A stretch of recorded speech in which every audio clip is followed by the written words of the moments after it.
If you're in a calorie deficit and not losing weight, I can promise you that one of these 5 things is happening, and I'm so confident in this that if I'm wrong, I'll get the top comment tattooed on my ass. So in this video, I'm gonna tell you what they are, why they happen, and exactly what to do to finally get weight loss results. So let's dive into the first reason on why you aren't losing weight. I want you to take a look at this graph. This could be you.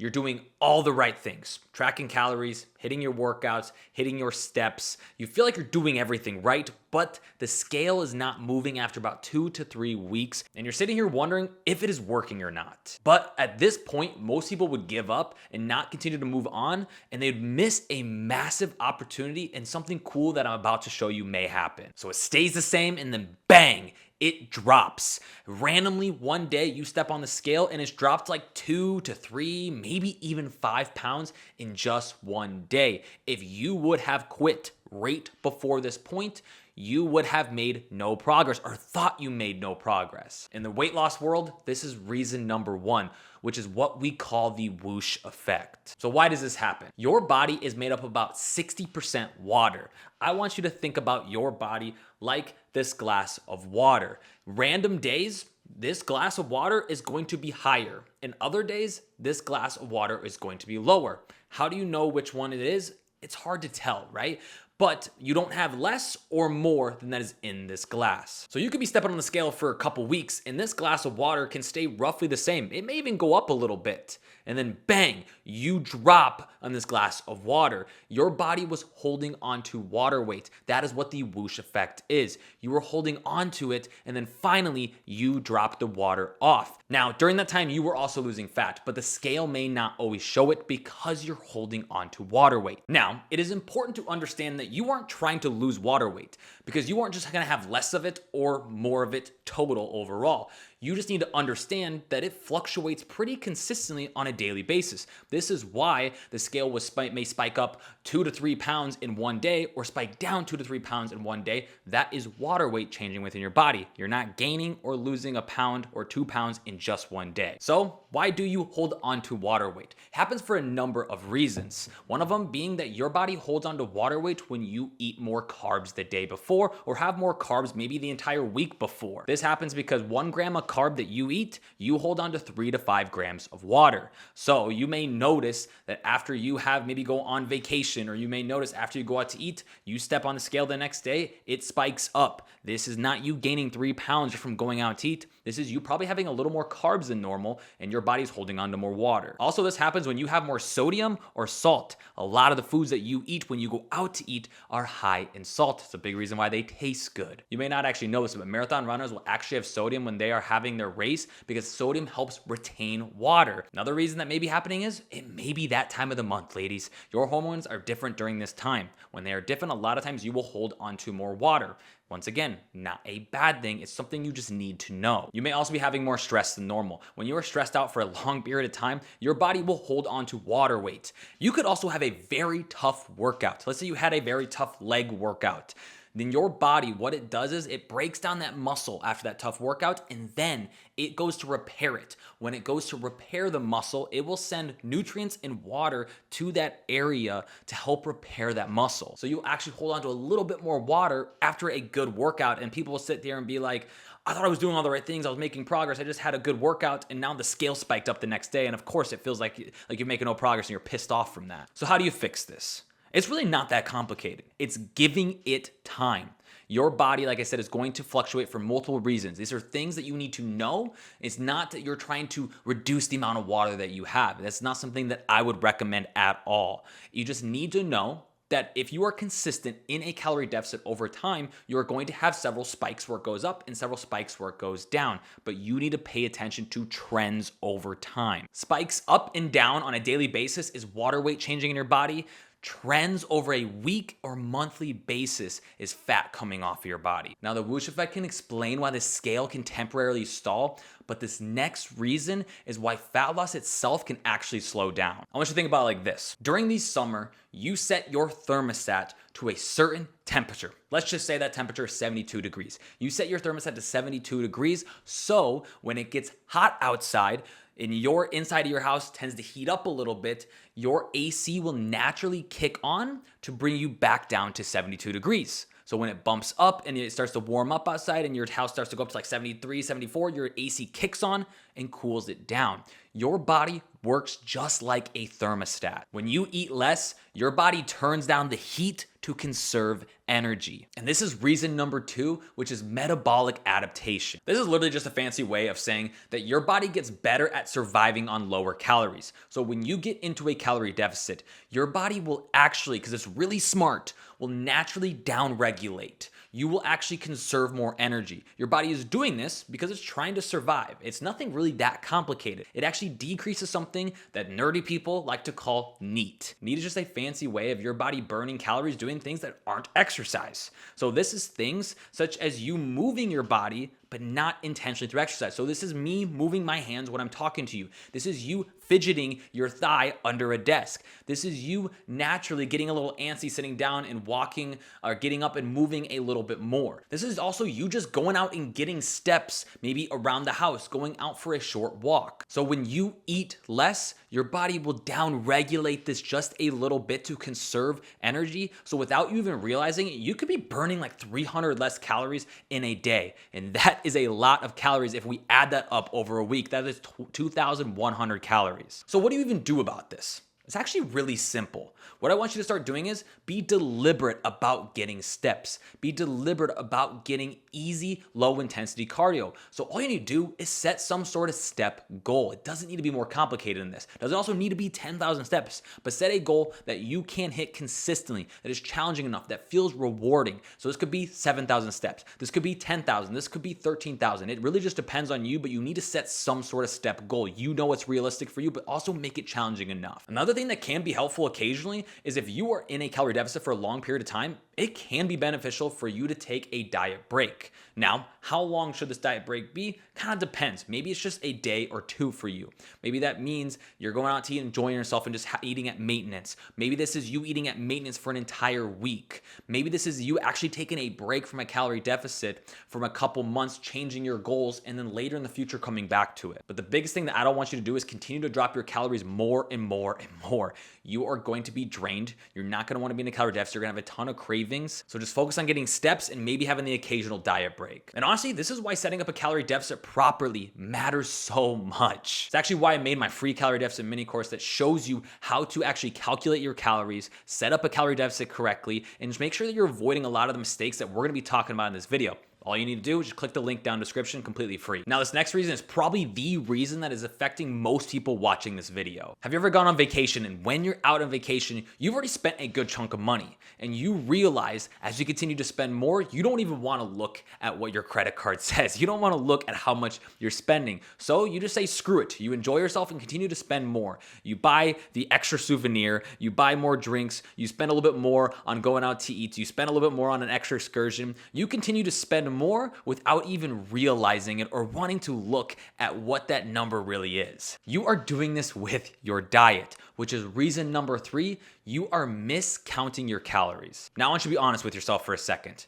Are you eyeballing food and guessing on serving sizes, or are you weighing out every little bit and piece of thing that you eat? Studies have literally shown that people can underestimate their caloric intake by up to 50%. And I don't know about you, but that's a lot of freaking calories. So here's how it can actually sneak up on you. The first thing being cooking oils. When you go out to eat, you may not realize this, but a lot of the food that you are eating is a lot of oils in it. It has they like to deep fry it in a lot of things, so it's a lot of oils. So a lot of times when you go out to eat, it can be really good to make sure you have a little bit more of a buffer when you count your calories, making sure that you're adding an extra 100 or 200 calories because there's probably a lot more oils in there than you really think. And not only that, but when you are cooking food at home, I guarantee you are putting more oils than you really think that you are. One small serving size of olive oil is going to be roughly about 120 calories, and I can guarantee you are doing more than that. Another thing is you probably aren't tracking or paying attention to the amount of sauce or dressing that you are putting on your salads, that you are eating with any sort of meat. You realize that a little bit, a small serving size of a dressing or sauce is way smaller than you think. it will rack up, and these things don't make you that full. Another one that can sneak up on you is liquid calories. A lot of people forget about maybe the drinks that they had. That's why going for 0-calorie options can be a really good thing for you. But also, they just don't make you that full, which even makes people think they forget to track these things. You may be also forgetting about bites, licks, tastes, where you are maybe making food or there's things around the house and you just have a little bit here and there, a little bit here and there, and over time, those 50, 100 calories will continue to stack up more and more. So what do you do about this and how do you fix this? It's actually pretty easy. Most people just aren't willing to put the little bit of extra time to end up seeing way more results. So what I want you to start doing is I want you to go into Amazon and I want you to buy the cheapest food scale that you can find. Why? Because it's a very low barrier to entry. Now, you're gonna weigh out every single thing that you eat. I mean it. This is better than having a measuring cup because it's going to give you exact measurements. Does this mean you need to do this forever? Of course not. But when you're in a calorie deficit, it is extremely beneficial to make sure that you are weighing these things out because it's going to track every single calorie that you have and make sure that you know maybe where you are slipping up or why you may not be making progress. So you're going to weigh it out and making sure that you're putting it into whatever app that you are using. And probably the most important thing that's going to fix this is be freaking honest with yourself. I say this from a place of love because I want you to succeed. Most people are not tracking their calories. Most people who do track their calories are tracking it loosely. Or maybe you're very deliberate about it for a week or 2 weeks, and then you start being like, oh, I know what I'm doing, and you loosely do this. And you are starting to add things. I'm guilty of this as well, where I've tracked for a while, and then I start adding a little bit more than I probably should have, and almost act like that I didn't do it, when in reality, I know that I did. So just be honest with yourself. Honesty is going to go a lot further, where most people are sitting here lying to themselves and wondering why they're not getting results. But even if you track perfectly, there is one thing that destroys people's weight loss results over and over again. I want you to think about it like this. I have a German Shepherd, and when we first got her, one of our biggest rules that we made sure to have was she was not going to have any table food. We weren't going to give her anything off our plate or anything off of the counter when we were cooking food or just any time throughout the day. If she was ever going to have something, we either were going to take it and put it in her bowl after we were done eating. We didn't want there to be any association with us eating, our plate, the kitchen around food. This was an important thing for us. Now, most people, when they're training their dogs, they have a moment where they slip up. They feel bad or they want to give their dog a treat. What ends up happening then, right? That dog now starts to associate that area or even just like maybe that smell of the food with a treat. So all that progress that maybe you were working on for a week or 2 weeks can all be ruined in just one little slip up that you may have of giving that treat. And I'm gonna say this from a place of love, but you are doing this with your diet, which is reason number 4 of your lack of consistency. You might think you're in a calorie deficit every single day, but are you in one most days or every day? Because here's the math. Let's say you're in a 500 calorie deficit Monday through Friday.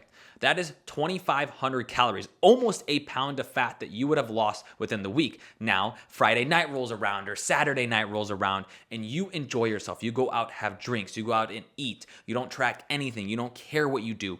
You could eat back that 2,500 calories from a Friday, a Saturday, or even rolling into a Sunday because you're just like, I'm gonna maybe get back on track on Sunday.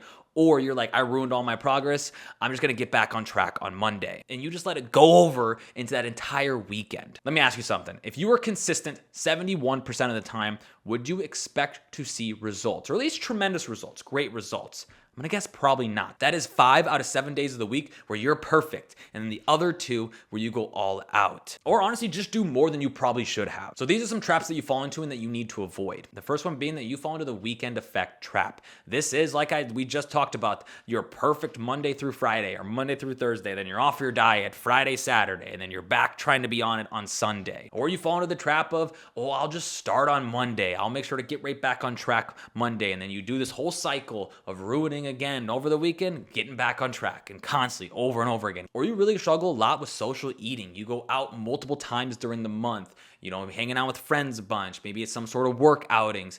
You need to also start learning how to manage these events because these can either make or break a lot of your progress. Or honestly, alcohol becomes a big reason that ruins your progress. You realize that alcohol is more than double or almost more than double the amount of calories per gram as carbs and protein. Alcohol is, and it's a liquid. It's easy to consume way more calories by drinking alcohol. Does not mean you can't have it. but I'm going to talk about how you're going to fix this. So first thing you need to do is plan for the weekends. If you know that you have something coming up over the weekend, maybe you need to take a smaller deficit Monday through Thursday. Give yourself a little bit more of a buffer room when the weekend comes. Now, does this mean you should do this every single week? No. But if there is something that you know is coming up, plan for that. Start planning your meals for that week, and then also maybe plan your meals for that morning that you have the event. Make sure you're on point, and then when the event happens, enjoy yourself. Or you could have a flexible calorie range. I like this a lot. I think this works really well. So that range could be 1,600 calories to something like 1,900 calories. So on the days you're less hungry, you eat on the lower end of that range. Days you're more hungry, you eat on the higher end of that range, and you're still in a calorie deficit. But you need to avoid the all or nothing mentality.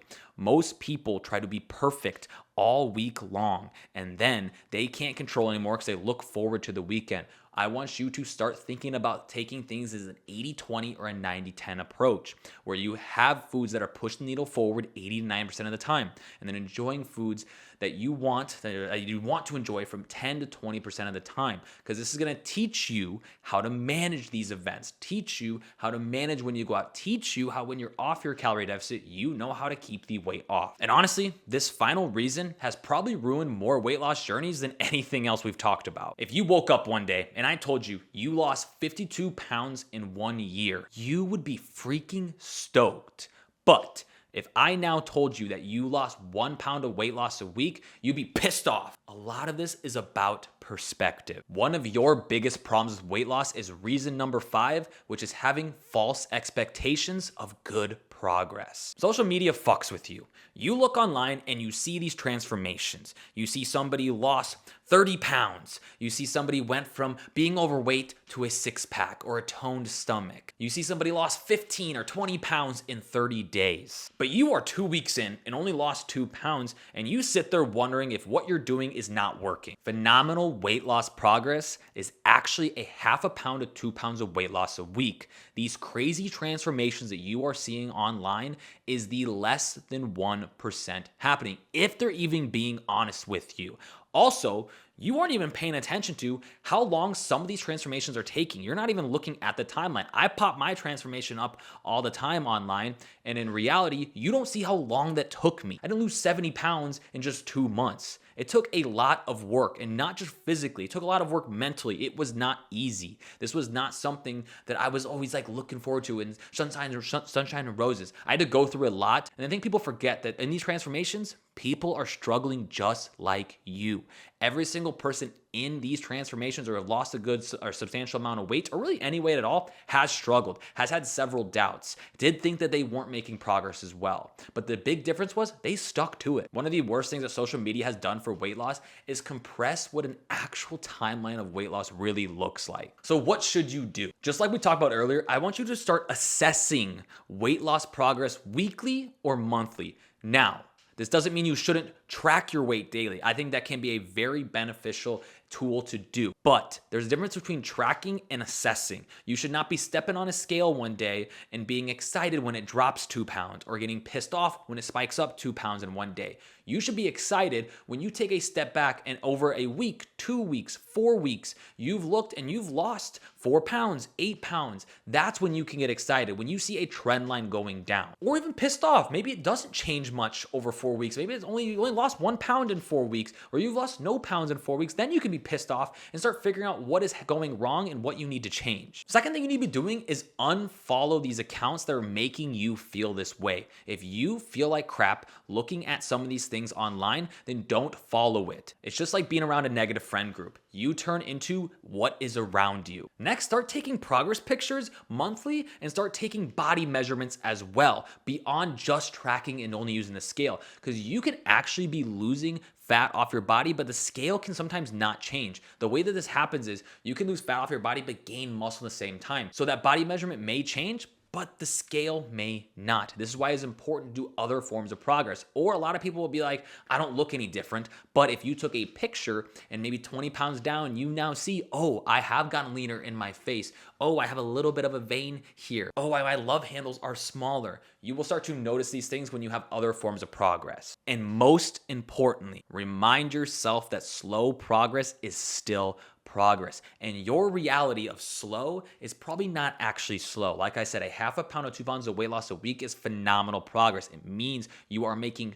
good progress. You're on the right track. So stop getting caught up in the speed of everything and start getting caught up in the process that you are doing. Now that you know why you aren't losing weight, you need to start paying attention to these signs that your body is telling you if you are doing the right things or if you're doing the wrong things. And the way to know this is by watching this next video that I have here.